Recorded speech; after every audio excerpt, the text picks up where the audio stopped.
오늘의 주요 뉴스입니다. 정부가 김장철을 앞두고 천일염 50% 할인 공급 등 정책을 펼칩니다. 장바구니 물가를 안정시키기 위해 총력전을 펼친다는 계획입니다. 정부가 지난달 말 발표한 주택 공급 활성화 방안의 후속 조치를 발표했습니다. 도시형 생활주택 등 사업 속도가 빠른 비아파트 건설 자금을 지원해 주택을 공급한다는 계획을 밝혔습니다. 최근 수도권 청약 흥행에도 불구하고 올해 민간 분양 실적이 10년 만에 최저치를 기록할 것이란 전망이 나옵니다. 서울경제TV가 개국 15주년을 맞아 AI의 진화, 비즈니스의 미래라는 주제로 특별 포럼을 개최했습니다. 이번 포럼에는 약 350명의 정재계 인사들이 모여 AI 발전의 세계적 흐름 등에 대한 높은 관심을 보였습니다.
여러분 안녕하십니까? 센 경제 라이브 시작합니다. 김장철이 성큼 다가오면서 배춧값, 천일염 등의 수요가 늘 것으로 예상되는데요. 정부는 천일염 할인 공급 등 여러 정책을 통해 김장철 장바구니 물가 안정에 총력을 기울이기로 했습니다. 서지은 기자입니다.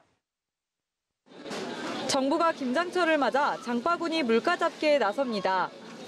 추경호 부총리 겸 기획재정부 장관은 오늘 민생 물가 안정 관계장관 회의에서 김장철 물가 안정 계획에 대해 밝혔습니다. 천일염은 10월 12일부터 대형마트에서 30% 할인된 가격에 판매하고 있으며 10월 말부터는 정부에서 총 1,000톤 물량을 50% 할인한 금액으로 공급할 예정입니다. 장마와 태풍으로 소금 생산량이 감소한 가운데 김장으로 인해 소금 수요가 증가할 것으로 예상되면서 정부가 선제적으로 가격 잡기에 나선 것입니다. 실제 한국농수산식품유통공사에 따르면 굵은 소금 5kg 가격은 14,115원으로 전년 대비 26% 증가했습니다. 소금 물가 상승률은 17.3%로 지난해 8월 이후 최고치입니다. 본격적인 김장철인 10월 말부터 11월 초가 되면 소금 가격은 더욱 증가할 것으로 보입니다. 이외에도 정부는 할당 관세 추진과 농산물 할인 지원 등 민생 물가를 잡기 위한 여러 방안을 발표했습니다. 망고 등 수입과일과 탈지, 전지 분유 등에 대한 신규 할당 관세를 추진하는 한편 고등어 할당 관세 2만 톤도 이달 말부터 최대한 도입하기로 했습니다.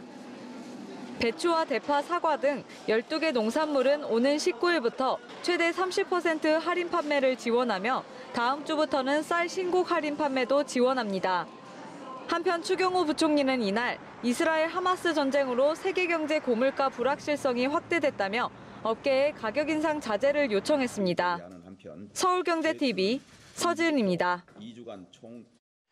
정부가 지난달 말 발표한 주택 공급 활성화 방안의 후속 조치를 발표했습니다.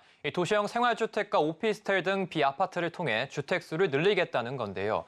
현재 주택 건설에 있어 가장 큰 어려움인 금리를 최대한 낮게 지원해주겠다는 게 큰 뼈대입니다. 자세한 내용 이지영 기자입니다. 정부가 도심과 대학가 등에 들어서는 비아파트의 여건을 개선하기 위한 대책을 내놨습니다. 국토교통부는 오늘 연립, 도시형 생활주택, 오피스텔 등 비아파트에 대한 주택도시 기금대출 지원을 확대한다고 밝혔습니다. 이는 국토부가 지난달 말 발표한 국민 주거 안정을 위한 주택 공급 활성화 방안의 후속 조치입니다. 민간 사업자가 비아파트를 분양하는 경우 호당 최대 7,500만 원까지 대출하며 금리는 3.5에서 4.7%로 지원합니다. 민간임대주택 건설 자금은 호당 최대 1억 2천만 원에서 1억 4천만 원까지 지원되며 금리는 공공지원 민간 임대의 경우 2에서 3%대, 장기 일반 임대주택은 2에서 2.8%대입니다. 이와 함께 고금리 토지담보대출을 기금융자로 상환하는 것도 허용하며 이미 토지가 확보된 사업장에서 주택 공급이 속도감 있게 추진될 수 있도록 지원한다는 계획입니다. 최근 착공 감소로 공급난 우려가 나오면서 비아파트에 대한 규제를 완화하고 혜택을 줘서 공급을 확대해야 한다는 목소리가 컸습니다. 비아파트의 경우 토지 확보부터 규모 설정, 시공사 선정까지 아파트를 짓는 것보다 상대적으로 신속하게 지을 수 있다는 장점이 있습니다. 업계에선 이번 대책으로 주택 공급이 부족한 지역에서 공급량을 늘리는 데 기여할 걸로 기대합니다. 이번 대책을 살펴보면은 금리를 낮게 지원을 해서 민간에서 비아파트를 좀 빠르게 공급할 수 있도록 지원을 해는 정책이 있고요. 그만큼 공급이 부족한 지역들에서는 공급을 좀 단기간에 확대를 할 수 있는 방안으로 작용할 수 있을 것 같습니다. 건축 허가 또는 주택 건설 사업 승인을 받은 사업자는 대출 신청이 가능하며 대출 접수는 우리은행 전국 지점에서 실시합니다. 서울경제TV 이지영입니다. 올해 민간 분양 실적이 10년 만에 최저치를 기록할 것이란 전망이 나왔습니다. 부동산 L114가 조사한 올해 분양 실적에 따르면 올해 1월부터 9월까지 전국 민간 분양과 민간 임대 실적이 연간 공급 목표의 44% 수준에 그친 것으로 나타났습니다. 올해 분기별 분양 실적은 1분기 28,900가구, 2분기 34,700가구, 3분기 49,500가구로 누적 분양 실적은 113,100가구입니다. 올해 남은 기간 예정된 분양 물량은 8만여 가구로 1에서 3분기 물량과 합치면 20만 가구를 밑돌 것으로 예상됩니다. 이 수치로 2013년 20만 281가구 이후 10년 만에 가장 적은 분양 물량이 될 것으로 보입니다. NH농협은행이 오늘부터 가계대출 우대금리를 일부 축소 적용하기로 했습니다. 주택담보대출은 우대금리를 0.2%포인트, 전세자금 대출은 우대금리를 0.3%포인트 축소 적용합니다. 우대금리를 축소하면 사실상 대출금리를 인상하는 효과가 있습니다. 은행권 대출금리는 준거금리에 가산금리를 더한 뒤 우대금리를 빼는 방식으로 산출합니다. 이번 조치는 가계대출 급증을 억제하려는 금융당국의 노력에 발맞춰 금리 인상으로 대출 수요를 줄이기 위한 것으로 풀이됩니다. 앞서 다른 시중은행들도 가산금리 인상, 우대금리 축소 등으로 대출금리를 올린 바 있습니다. 에코프로 그룹주가 저조한 3분기 성적표에 쌓여있는 공매도 물량까지 주가 하락에 대한 부담이 커지고 있습니다. 이에 증권가의 눈높이는 낮아지고 있습니다. 김혜영 기자입니다. 에코프로 그룹주가 모처럼 반등세를 나타냈습니다. 에코프로 비엔과 에코프로 HN이 나란히 2%대 강세를 나타냈습니다. 18일 발표를 앞둔 테슬라의 3분기 실적 발표 기대감이 주가를 끌어올렸습니다. 또한 탄산 리튬 가격이 반등하고 있다는 부분도 긍정적으로 작용했습니다. 낙폭과대 저가 매수에 돌입한 개인과는 달리 증권가의 전망은 밝지 않습니다. 하이투자증권은 에코프로 BM의 목표 주가를 기존 35만 원에서 27만 원으로 낮췄고 BNK 투자증권도 26만 원으로 내렸습니다. 우선 시장 기대치를 밑돈 부진한 3분기 실적이 발목을 잡았습니다. 에코프로의 올해 3분기 영업이익은 657억 원, 1년 전과 비교해 68.9% 급감했습니다. 6분기 만에 영업이익이 1,000억 원 아래로 떨어진 겁니다. 에코프로 BM 역시 시장 기대치를 밑돈 성적표를 받아들었습니다. 3분기 영업이익은 67.6% 감소한 459억 원에 그쳤습니다. 에코프로 HN도 상황은 마찬가지입니다. 주가 하락을 점치는 공매도 압박도 거셉니다. 에코프로와 에코프로 BM의 공매도 잔고는 2조 6천억 원을 넘어서며 코스닥 시장 전체 공매도 잔액의 36%에 달합니다. 서울경제TV 김혜영입니다.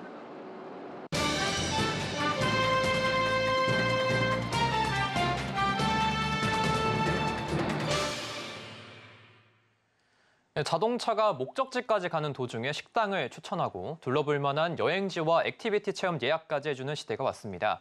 이 생성형 인공지능이 자동차에 탑재돼 우리 삶을 더 편리하게 만들어주고 있는데요. 이 자동차 이동수단을 넘어 소프트웨어를 중심으로 바퀴 달린 컴퓨터가 되고 있습니다. 산업일보 박세아 기자와 짚어보겠습니다. 안녕하십니까? 네, 안녕하세요. 네. 박사 기자님, 이 소프트웨어를 중심으로 진화하는 자동차를 의미하는 SDV 이 경쟁이 자동차 업계에서 좀 치열한 모습을 보이고 있는데 이 국내 완성차 업체들의 기술력이 어디까지 왔습니까? 네, 기아가 이 차량용 AI 비서를 개발하고 새로 출시될 차량에 탑재할 예정이라고 밝혔습니다. 부산을 목적지로 설정하고 서울에서 출발하면 경부선을 따라 대전과 대구 등 중간에 식당이나 여행지를 추천해주고요. 예약을 해주기도 합니다. 여행 일정표를 스스로 짜서 일행에게 전송해주는데요. 차 안에 개인 비서가 들어온 모습을 구현한다는 겁니다. 기아는 생성형 AI 기술을 내년부터 차례로 선보이는 EV3, EV4, EV5에 적용할 계획입니다. 지난 12일 경기 여주에서 진행된 기아 EV데이에서 유창승 기아 글로벌 고객경험본부장은 생성형 AI 업체와 제휴 개발한 AI 비서와의 대화로 충전과 엔터테인먼트, 긴급 상황 지원 등을 개발하고 있다고 말했습니다. 이 해외 완성차들도 인공지능을 자동차에 접목한 기술 개발을 한창 벌이고 있는데 어떤 사례가 좀 있습니까? 네, 볼보는 팀앱 모빌리티와 개발한 인공지능 기반 차량 인포테인먼트 기능을 국내 최초 적용하고 전 차종에 기본 제공하고 있습니다. 2024년식 모델에는 2세대 기술을 선보이면서 업그레이드한다는 방침입니다. 발화어인 아리아를 통해서 음성 명령으로 길 안내부터 정보 탐색, 음악 재생이 가능해집니다. 전화, 문자, 송 수신을 비롯해서 차량 주요 기능도 자동으로 설정할 수 있습니다. 스마트 홈기기와 연동해서 스마트 디바이스처럼 차량 내에서 다양한 디지털 경험을 선보일 것으로 기대됩니다. 또한 팀의 운전 습관을 분석해서 과속이나 급가속과 감속, 야간 주행처럼 운전자의 주행 이력을 토대로 안전 운전 점수를 대시보드를 통해서 확인할 수 있게 한다는 겁니다. 전기차의 경우에는 EV 핫키 기능을 통해서 가까운 충전소에 충전 가능한 대수가 몇 대가 있는지, 또 충전소로 향하는 차량 대수, 현장 이미지 등의 정보를 실시간으로 제공받을 수 있습니다. 예, 앞서 말씀드린 것처럼 이 자동차가 이동수단에만 그치는 것이 아니라 소프트웨어를 중심으로 우리 삶을 더 편리하게 만들어주고 있는데 이걸 아까 말씀드렸죠. SDV라고 합니다. 이 마치 휴대폰이 OS가 업데이트 될 때마다 이 기능이 계속 좋아지고 또 성능이 향상되는 것처럼 이 자동차도 좀 이런 식으로 발전해 나가는 걸까요? 네, 맞습니다. 이 SDV의 핵심이 차량용 OS가 될 전망인데요. 차량용 OS는 소프트웨어를 통해서 자동차를 신차로 만들어주는 것을 의미합니다. 이 낡은 외관의 차를 새 것으로 만들어주는 의미가 아니라 기능을 최진화시켜준다는 의미입니다. 차량 OS 무선 소프트웨어 OTA로 성능을 계속 업데이트하면서 다양한 서비스를 추가하는 방식인데요. 실제 글로벌 완성차 업체나 빅테크 기업들을 보면 차량용 OS를 개발하거나 통신과 인공지능, 클라우드를 차와 접목하고 있습니다. 미래 모빌리티 방향을 소프트웨어 기반 서비스로 잡고 시장 주도권을 계속 확보해 나간다는 겁니다. 업계에서도 자율주행차나 전기차, 도심항공 모빌리티 등 미래 모빌리티 시장이 SDV 기술로 승패가 갈릴 것으로 관측하고 있습니다. 차량용 OS 시장 경쟁 치열해질 것 같은데 이 글로벌 완성차 업체들은 지금 어떻게 조금 이 OS 업계를 좀 활성화시키기 위해 어떤 준비를 하고 있습니까? 네, 이 완성차 업체들은 자체 차량용 OS 개발에 사활을 걸고 있습니다. 벤츠는 자체 OS를 탑재한 전기차 출시를 목표로 앞으로 5년 동안 연구개발 예산의 25%를 소프트웨어에 투자한다는 방침입니다. 폭스바겐도 2025년부터 소프트웨어 개발에 40조 원을 투자한다는 계획이고요. 자체 개발한 OS를 폭스바겐의 모든 브랜드에 적용하기 위해서 소프트웨어 기업 카리아드를 설립하기도 했습니다. 토요타는 2025년 차량용 OS 아린을 탑재할 예정이고요. 제너럴 모터스는 자체 OS 개발과 동시에 자율주행 크루즈 택시를 운영한다는 계획입니다. 현대차그룹은 정의선 회장 주도 아래 2025년까지 전 차종의 SDV화를 목표로 관련 사업을 추진 중입니다. 네, 자동차가 휴대폰이 되고 또 움직이는 컴퓨터가 되는 날까지 기대하겠습니다. 오늘 말씀 잘 들었습니다. 지금까지 산업일부 박세아 기자였습니다.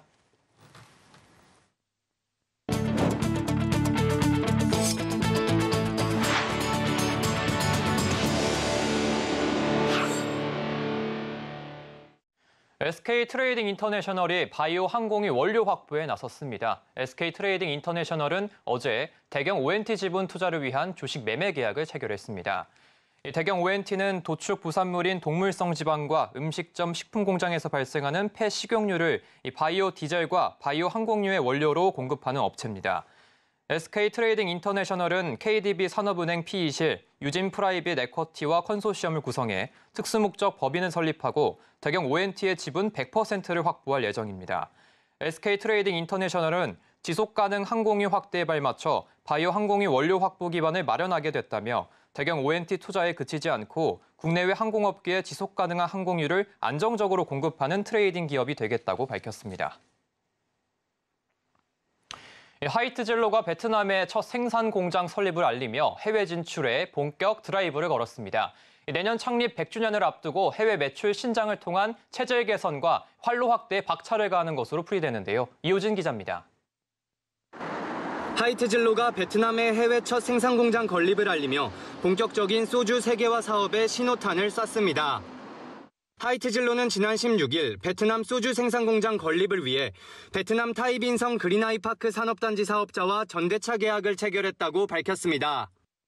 김인규 하이트진로 사장은 취임 5년 차인 지난 2016년 소주 세계화를 선포한 이후 동남아시아 시장을 중심으로 유통 채널을 늘리고 팝업 스토어를 여는 등 해외 사업 확대에 지속적으로 공을 들여왔습니다. 이러한 노력에 힘입어 하이트진로의 소주 수출량은 지난 6년간 연평균 약 15% 성장하는 등 꾸준한 성장세를 이어갔지만 해외 소주 매출이 전체 소주 매출에서 차지하는 비중은 4%대로 아직 미미한 편입니다. 해외 매출이 전체 매출의 60% 이상을 차지하는 삼양식품, 오리온 등의 식품 기업들과 비교하면 그 차이는 더욱 큽니다. 식품에 비해 주류 기업의 해외 매출 비중이 적은 이유로는 지역적 특성이 꼽힙니다. 물을 어디다 쓰느냐, 그래서 그 제품의 품질이 천편일률적일 수가 없고, 그래서 이 로컬성이 더 강하기 때문에 아무래도 전 세계 뭐 하이네켄이라든지 이런 맥주 몇 개 빼고는 베버리지 시장에서 뭐 소주나 위스키를 전 세계에 석권하고 있다 이런 업체 별로 없잖아요. 하이트진로가 해외 진출에 박차를 가하는 이유로는 고령화와 저출산, 음주 문화의 변화 등으로 인한 내수 시장의 한계 봉착과 주정값 인상 등으로 인한 원가 부담 증가가 꼽힙니다. 하이트진로는 지난 2분기 마케팅 비용 증가 등으로 적자 전환한 바 있습니다. 이러한 상황 속 해외 현지 생산 시설 준공이 분위기 반전의 카드가 될 수 있을지에도 업계의 관심이 모아집니다. 한편 롯데칠성 역시 지난달 말 필리핀 펩시의 경영권을 취득했으며 향후 해외 법인을 통해 자체 음료 및 소주 브랜드를 현지 생산, 유통하는 등 동남아 사업 확장을 계획하고 있다고 설명했습니다. 서울경제TV 이호진입니다. 지난해 우리 국민들이 가장 많이 구매한 과자가 새우깡인 것으로 집계됐습니다. 한국농수산식품유통공사 식품산업통계정보는 오늘 지난해 가장 높은 매출을 기록한 과자가 농심새우깡, 빈과는 롯데웰푸드 월드콘, 만두는 CJ제일제당 비비고라는 조사 결과를 발표했습니다. 맥주와 소주는 각각 오비맥주 카스와 화이트진로 참이슬이 판매량 1위를 차지했고 김치는 대상 종가의 인기가 가장 높았습니다. 해당 조사 결과는 시장 조사업체 마켓링크 수치를 인용한 결과로 상품 분류가 AT 기준에 따라 재정리돼 원천 데이터를 제공한 기업들의 데이터와는 차이가 있을 수도 있습니다. 서울경제TV가 개국 15주년을 맞아 AI의 진화, 비즈니스의 미래를 주제로 특별 포럼을 열었습니다. AI의 발전의 세계적인 흐름을 점검하고 산업 환경과 인류 생활을 어떻게 변화시킬지를 조망하는 시간을 가졌는데요. 윤혜림 기자입니다. 오늘 서울 소공동 롯데호텔에서 서울경제TV 개국 15주년 특별 포럼이 열렸습니다. 이번 포럼에서는 AI의 진화, 비즈니스의 미래를 주제로 새로운 국가 성장 동력으로 꼽히는 AI의 생태계 발전 방안이 모색됐습니다. 하루가 다르게 진화하는 AI 기술의 현재와 미래를 조명하고 우리나라가 특히 이 비즈니스 서클에서 이 같은 거대한 조류에 어떻게 대응해 나갈지에 대해서 이번 포럼에서 하정우 네이버 클라우드 AI 이노베이션 센터장은 초거대 AI 전쟁 시대 우리의 대응 전략, 그리고 하이퍼 클로바 X를 주제로 기조연설에 나섰습니다. 하 센터장은 초거대 생성형 AI는 삶과 일하는 방식의 근본적인 변화를 가져올 핵심적인 요소가 됐다고 밝혔습니다. 다만 기업, 더 나아가 국가가 성장하기 위해선 규제가 본질이 아닌 활용할 수 있는 생태계에 초점을 맞춰야 한다고 강조했습니다. 규제를 만드는 이유는 각 국가가 처한 환경을 고려해서 봐야 되고 규제가 본질이 아니라 게임의 룰을 잘 만들어서 이 게임의 룰 안에서 국가가 성장하고 기업이 성장하고 주도권을 가질 수 있도록 하는 게 본질이라고 봐야 합니다. 김정호 카이스트 전기전자공학과 교수는 생성 인공지능 시대의 AI 반도체와 슈퍼컴퓨터 패권을 주제로 무대에 올랐습니다. 김 교수는 산업, 교육, 문화 등 사회 전반에 녹아든 AI를 들여다보고 반도체 경쟁력의 중요성을 강조했습니다. 그는 AI의 경쟁력은 데이터와 반도체로부터 결정된다며 수많은 데이터를 동시에 처리해야 하는 만큼 반도체, 슈퍼컴퓨터 기술이 국가 경쟁력이 될 것이라고 내다봤습니다. 이 생성 인공지능의 가장 큰 약점이 데이터와 반도체입니다. 너무나 계산량이 많기 때문에 그걸 동시에 처리해야 되기 때문에 저는 더 그 핵심이 반도체라고 보는 거예요. 그래서 한편 이날 포럼에는 정치권과 학계, 업계 등 300여 명이 참석해 우리 생성형 AI의 현재와 미래, 비즈니스의 활용 등에 높은 관심을 보였습니다. 서울경제TV 윤혜림입니다. 오늘 서울국제항공우주 및 방위산업 전시회가 열렸습니다. 행사에 참석한 윤석열 대통령은 57개국의 K방산의 우수성을 직접 홍보했습니다. 기업과 가계자금이 정기예금과 적금 등에 쏠리며 지난 8월 통화량이 3달 연속 증가했습니다. 경찰이 수원 전세 사기 의혹을 받고 있는 임대인 일가에 대해 강제 수사를 착수하고 거주지 사무실 등을 압수수색했습니다. 코로나19 엔데믹의 외식 활동이 늘면서 외식 조리사가 크게 늘었습니다. 반면 팬데믹 시기 가파르게 증가하던 배달원 수는 감소세로 돌아섰습니다.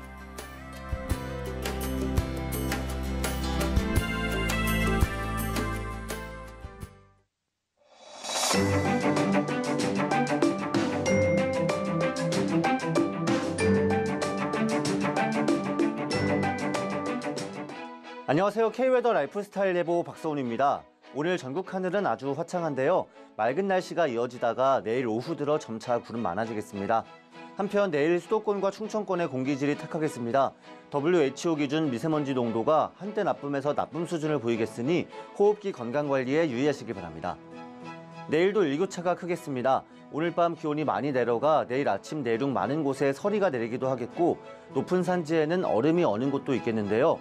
낮 기온은 전국 대부분 지역에서 20도를 웃돌겠습니다. 내일 아침 기온은 서울 10도, 대구 8도 보이겠고 한낮에는 서울 21도, 대구 23도로 일교차가 10도 이상 벌어지겠습니다. 다음은 자세한 지역별 내일 기온입니다. 중부지방 서울 10도, 수원 9도, 대전과 춘천 7도로 아침을 시작하겠습니다. 한낮 최고 기온은 서울과 수원 21도, 대전 22도, 춘천 19도 보이겠습니다. 동해안 지방의 아침 기온은 속초 11도, 강릉 10도입니다. 낮에는 23도까지 오르겠습니다. 남부지방 광주 10도, 부산과 제주 14도로 아침을 맞이하겠습니다. 한낮에는 전주 22도, 대구 23도가 예상됩니다. 전해상 구름 많은 가운데 물결은 잔잔하겠습니다. 목요일 경북 남부와 경남을 제외한 전국에 비가 내리겠고 금요일에는 남부지방에 비가 오다 그치겠습니다. 날씨였습니다. 이상으로 센 경제라이브 마칩니다. 함께해 주신 여러분 고맙습니다.